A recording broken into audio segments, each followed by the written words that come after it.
नमस्ते विद्यार्थियों, आपका स्वागत है। तो देखिए, हम अध्ययन कर रहे थे वे आँखें जो आपका चैप्टर था उसकी।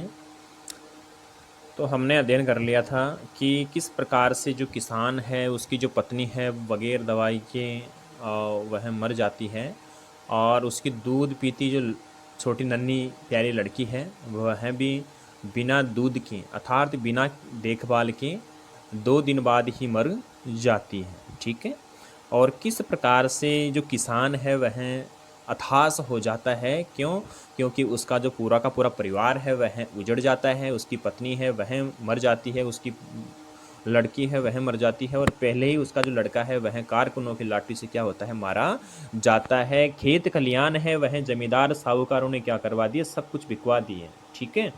और उसके जो बेल वगैरह हैं वह भी क्या करवा दिए, नीलाम करवा दिया। यानी उसका जो परिवार है वह तबाह हो गया था, पूर्ण रूप से वह छिन्न भिन्न हो गया था। ठीक है। तो हम आगे का जो विषय है उसको हम आगे बढ़ाते हैं और क्या कुछ आगे यहाँ पर जो कवि है वो किसान की कहानी में बताना चाहते हैं, तो उसी को हम देखते हैं कि बिटिया 2 दिन बाद गई मर। अर्थात जो किसान है उसकी जो लड़की थी वह 2 दिन बाद ही क्या होती है, मर जाती है। ठीक है। बिना दवा के, बिना देखभाल के। ठीक है। घर में विधवा रही पतोहू, घर में विधवा रही पतोहू। तो देखिए विद्यार्थियों, जो पतोहू है वह किसे कहते हैं? पतोहू है वह किसे कहते हैं? तो देखिए, जो पुत्र की वधू है अर्थात उसके पुत्र की जो पत्नी थी उसको क्या कहते हैं, पतोहू कहते हैं। ठीक है। अब उसका परिवार है वह पूर्ण रूप से तहस नहस हो गया है। अब केवल मात्र उसके परिवार में उसकी जो विधवा पत्नी है वही शेष बची है। ठीक है। उस दुखिया बिचारी विधवा को भी जो समाज है, उसका जो परिवार है, जो यानी कि सुख से नहीं रहने देते हैं। ठीक है। उस पर भी जो अनेक प्रकार के अत्याचार वगैरह है वह किए जाते हैं। क्यों किए जाते हैं? क्योंकि उस देखिए, लक्ष्मी थी या पति घाती ने, अर्थात अब देखिए किस प्रकार से जब भरी जवानी में ही किसी औरत का पति है उसका स्वर्गवास हो जाता है, तो जो परिवार के समाज के लोग हैं उसको पति घाती नहीं मानने लग जाते हैं कि इसी ने जो इसके पति का, यानी इसी के कारण इसके पति की जो मृत्यु है वो हुई है। तो वैसा ही कार्य है, वैसा ही अंधविश्वास है वह इसके साथ में हो रहा है। ठीक है। कि इसी ने इसकी जो पति है उसको क्या किया है, मारने का कार्य किया है। यह अपशकुनी है। ऐसे खूब सारे जो भी हमारे समाज में अनेक प्रकार की जो रूढ़िवादिता है वो यहाँ पर क्या हो रही है, प्रकट हो रही है। ठीक है। तो यहाँ पर बड़ी ही मार्मिकता का वर्णन किया गया है कि बेचारी दुखों से भरी पूरी थी उसकी पुत्र वधू, लेकिन उसके दुखों को कोई भी यहाँ पर क्या नहीं कर रहा है, महसूस नहीं कर रहा है। केवल मात्र अपने ही दुख का यहाँ पर जो ढिंडोरा है वो पीट रहे हैं। ठीक है। अर्थात यहाँ पर पंथी जी ने बड़ी ही मार्मिक घटना का क्या किया है, वर्णन किया है। ठीक है। और कभी आगे कहता है, क्या कहता है कि पकड़ मंगवाया कोतवाल ने, डूब डूब कुएं में मरी एक दिन। अर्थात उस किसान के घर में उसकी विधवा पुत्र वधू रह गई थी। वह स्वभाव और रूप और गुणों से लक्ष्मी थी। कैसी थी बच्चों? वह स्वभाव और रूप गुणों से लक्ष्मी के समान थी। अर्थात उसमें हर गुण थे जो एक स्त्री में होने चाहिए। ठीक है। यद्यपि वह अपने पति की हत्यारिन भी थी। अर्थात अशिक्षित और परंपरावादी समाज में किसी विवाहित, जिसका मैंने पहले ही जिक्र कर दिया था, नव युवक के मर जाने पर घर बार के लोग उसकी विधवा बहू के संबंध में प्राय यह कहते सुने जाते हैं कि यह हत्यारिन इस घर में ऐसी आई कि उसने तो अपने पति को, यथार्थ वह तो अपने पति को ही खा गई।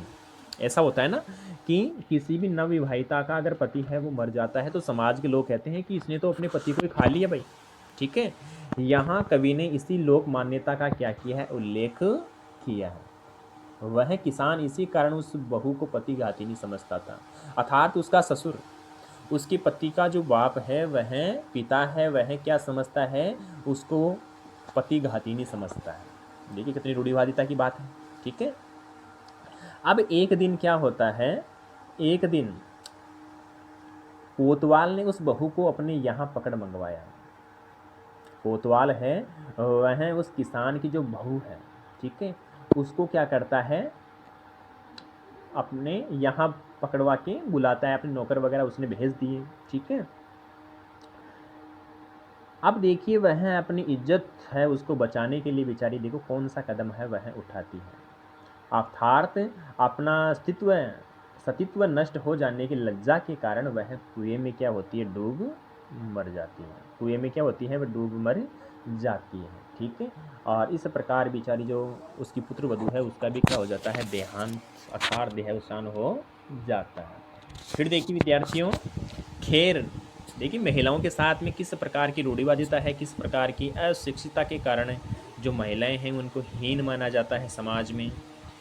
खेर पैर की जूती जोरू न सही एक दूसरी आती, पर जवान लड़के की सुध कर सांप लौटते फटती छाती, पिछले सुख की स्मृति आंखों में क्षण भर एक चमक है लाती। अर्थात जो किसान है वह किस प्रकार की अपने मन की जो व्यथा है उसको प्रकट करता हुआ उसकी जुबानी यथार्थ पंथ जी है वो कहते हैं, क्या कहते हैं, जोरू। देखिए यहाँ पर जो कठिन शब्द है वो बता रहा हूँ मैं, जो जोरू है वो किसे कहते हैं, जोरू अर्थात पत्नी को, जोरू है वो किसे कहते हैं, पत्नी को कहते हैं। खेर पैर की जूती जोरू अर्थात कवि के वर्णानुसार पत्नी और पुत्र वधू के मर जाने पर किसान सोचता है कि खैर कोई बात नहीं है, औरत तो पैर की जूती के समान है। अर्थात जो पैर की जूती होती है, जैसे कि एक पुरानी हो जाए तो दूसरी क्या होती है, हम ले आते हैं दुकान से, उसी प्रकार अगर एक पत्नी, अगर एक पुत्र वधू है वो मर गई तो कोई बात नहीं है, मैं दूसरी पुत्र वधू है वो लेकर के आ जाता है इसके बदले, ठीक है। अर्थात आज यदि उसका पुत्र जीवित होता, लेकिन देखिए अगर औरत है मर जाती तो दूसरे ले आते हैं, अर्थात किसान है वो ले आता, लेकिन आज अगर उसका लड़का है, ठीक है, आज अगर उसका लड़का अगर जीवित होता तो इसका इस प्रकार का सारा जो कार्य है वो कर लेता, ठीक है, उसकी दूसरी शादी करवा देता। इसी प्रसंग के आने पर अपने मरे जवान बेटे को क्या करता है, किसान है वह याद करता है, और याद करने के कारण उसकी जो छाती है वो क्या होती है, वह फटी रह जाती है, अर्थात उस पर सांप लौटते हैं। वह अत्यंत क्या होता है, दुखी होता है। जो किसान है वो अत्यंत क्या होता है, दुखी होता है, बहुत अधिक दुख होना, अर्थात फटती छाती का जो अर्थ है वो क्या होगा, बहुत अधिक क्या होना, दुखी होना, ठीक है। पिछले सुख की स्मृति आंखों में क्षण भर चमक है लाती, अर्थात कवि आगे कहता है कि जब उस किसान को अपने बीते हुए सुख भरे दिनों की याद आती है तो उनको याद कर क्षण भर के लिए उसकी आंखों में क्या आ जाती है, चमक आ जाती है, ठीक है। परंतु तुरंत ही उसकी आंखों में आई चमक बुझ जाती है। क्यों बुझ जाती है बच्चों, क्या कारण है इसके पीछे बुझने का? इसके पीछे कारण यह है कि बेचारा जो किसान है उसका जो परिवार वगैरह है वो क्या हो गया, पूर्ण रूप से छिन्न भिन्न नष्ट हो गया है। इसलिए देखिए, तुरंत सुनने में गढ़ वह चितवन तीखी नोक सदृश बन जाती है। तो देखो चितवन का अर्थ क्या होता है, दृष्टि। चितवन का अर्थ क्या होता है, दृष्टि होता है, ठीक है। और देखिए यहाँ पे जो शून्य है, अर्थात तुरंत शून्य में गढ़ वह चितवन, शून्य का अर्थ होता है आकाश। शून्य का अर्थ क्या होता है, आकाश। अर्थात कवि यहाँ पर यह कहना चाहता है कि उसकी वे आंखें शून्य में टकटकी लगाए देख रही रह जाती है, अर्थात देखती रह जाती है। शून्य यानी आकाश की तरफ जो किसान है वह एक टकटकी लगाए हुए क्या करता है, देखता रह जाता है। अपना वह जीवन उसे स्वप्न सा यथार्थ प्रतीत होने लगता है, अर्थात वह ऐसे अनुभव करता है कि मैंने अभी क्या देखा है, कोई सपना देखा है। अनेक खुशियों से भरा पूरा था वो स्वप्न, लेकिन थोड़े समय बाद क्या होता है, वह छिन्न भिन्न हो जाता है, यानी उसका स्वप्न है वह टूट जाता है, वह अपने अतीत से वर्तमान की ओर आ जाता है, ठीक है। और उसके जीवन में शून्यता छा जाती है, अर्थात जो कवि है उसके जीवन में क्या छा जाती है बच्चों, शून्यता छा जाती है, यानी चारों तरफ अंधकार है वह छा जाता है। पिछले क्षणों की याद उसके हृदय में कांटे की तीखी नोक के समान क्या होती है, गड़कर उसे पीड़ा देने लगती है। जिस प्रकार से कांटा होता है उसकी नोक कैसी होती है, तीखी होती है। जब वह हमारे शरीर में कहीं भी चुभाया जाता है तो उसका कष्ट है, उसका आभास हमें होता है। उसी प्रकार यहाँ पर जो किसान है उसकी जो पीड़ा है उसके हृदय को पल-पल क्या कर रही है, पीड़ित करने का जो कार्य है वो कर रही है, यानी उसको कष्ट पहुँचाने का कार्य कर रही है और उसकी सारी जो स्मृतियाँ हैं उसके लिए क्या हो रही है, दुखदायी बन जाती है। यानी कि सारे की सारी अतीत की उसकी जो बातें हैं, उसके जीवन के जो खुशियों से भरे हुए पल हैं वह किसान को पल-पल क्या कर रहे हैं, दुखी कर रहे हैं। ठीक है विद्यार्थियों? तो इस प्रकार से आपका यह वे आँखें जो पाठ है पंत जी की एक अच्छी सी सुंदर सी जो कविता है वह क्या होती है, पूर्ण होती है। यहाँ पर पंत जी ने किस प्रकार से जो कविता है उसका बड़ा ही मार्मिकतापूर्ण यहाँ पर क्या किया है, वर्णन किया है किसान की जो वेदना है उसका। तो मैं आशा करता हूँ कि आपकी यह जो कविता है वह बहुत अच्छी तरह से समझ में आई होगी। आप देखिए इसके जो प्रश्न वगैरह हैं वह आपको अपनी पाठ्य पुस्तक में करना है।